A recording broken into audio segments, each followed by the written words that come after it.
Hello বন্ধুরা, কেমন আছেন সবাই? দিস ইজ মি এক্সাই Mukta, welcome to my new blog video. তো আজকে আমার ব্লগ ভিডিও হতে যাচ্ছে রিচমন্ড পার্কে। সো এটা হচ্ছে লন্ডনের সব থেকে বড় পার্ক রিচমন্ড পার্কে, যেখানে প্রকৃতি কথা বলে, বাতাসে মিশে থাকে শত বছরের গল্প। চলুন সময়ের হাত ধরে হেঁটে যায় এই অনন্য পার্কের অতীত থেকে বর্তমানের দিকে। এই রিচমন্ড পার্ক কিন্তু কোনো সাধারণ পার্ক নয়, এর বয়স ঠিক 400 বছরেরও বেশি। 1625 সালে রাজা চার্লস প্রথম যখন প্লেগের হাত থেকে রক্ষা পেতে লন্ডন ছেড়ে রিচমন্ডে আসেন, তখন তিনি এই বিশাল এলাকা ঘিরে একটি পার্ক তৈরি করেন, যার প্রথম নাম ছিল ডিয়ার পার্ক, অর্থাৎ হরিণ সংরক্ষণের জায়গা। আজও এখানে প্রায় 650টি হরিণ অবাধে বিচরণ করে। এটা যেন শহরের মধ্যে একটা বন্যজীব জগৎ। হাঁটতে হাঁটতে আসলে টায়ার্ড হয়ে গেছি। সো এখন আসলে বুঝতে পারছি এটা আসলে লন্ডনের মধ্যে সব থেকে বড় পার্ক কেন। আসলে আপনারা কিন্তু আমরা প্রায় 5 ঘন্টা ধরে হাঁটতেছি, আসলে পার্কের কোনো কুল কিনারা পাইতেছি না। সো এত বড় পার্ক আমি ভাবতে পারছি না যে আসলে এত বেশি হাঁটা লাগবে আসলে।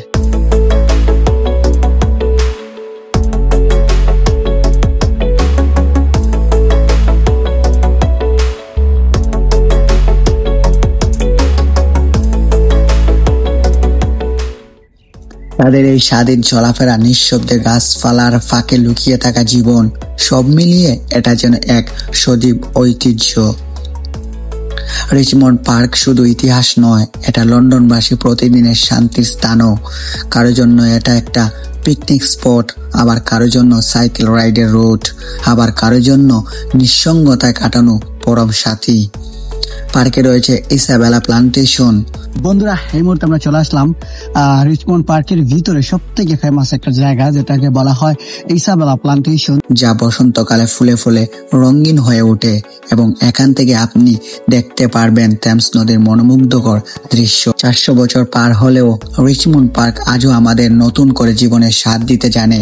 প্রকৃতি, ইতিহাস আর নীরবতায় মোড়া এই জায়গাটা বারবার ডেকে নেয় আমাদের। যদি কখনো মনে হয় জীবনটা খুব জটিল হয়ে যাচ্ছে, তাহলে চলে আসবেন রিচমন্ড পার্কে, কারণ এখানে বাতাসে মিশে আছে 4 শতাব্দীরও বেশি ধৈর্য, সৌন্দর্য আর শান্তি। এখান থেকে আপনি শুনতে পারবেন প্রকৃতির নিঃশব্দ গান, যেখানে পাতা ঝরে পড়ার আওয়াজও যেন একটা কবিতা বলে। সূর্য যখন ধীরে ধীরে গাছের ফাঁক দিয়ে অস্ত যায়, তখন এই পার্কটা যেন একটা জীবন্ত কবিতা হয়ে ওঠে। এখানে সময় থেমে যায় না, শুধু ধীরে চলে, তাকে অনুভব করতে হয় মনের গভীরতা দিয়ে। এই রিচমন্ড পার্ক আমাদের শেখায় কিভাবে শহরের কোলাহলের মাঝেও প্রকৃতির ছোঁয়ায় শান্ত থাকা যায়। শুধু হাঁটা নয়, এখানে প্রতিটি পা ফেলার মধ্যে একটা তৃপ্তি লুকিয়ে থাকে, যেন প্রতিটি মুহূর্ত জীবনের নতুন মানে খুঁজে পাওয়া যায়।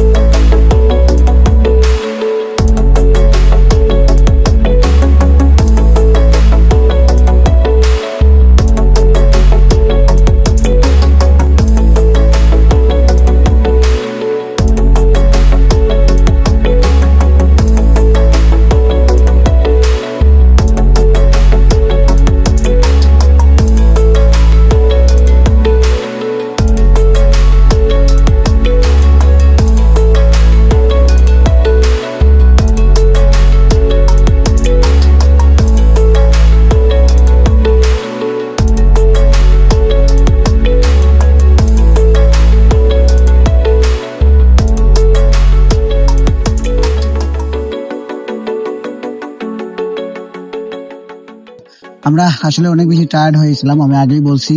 সো এখন আমরা একটা ক্যাফেতে আসছি, সো দেখি সেখানে কিছু কোল্ড ড্রিঙ্ক পাই কিনা।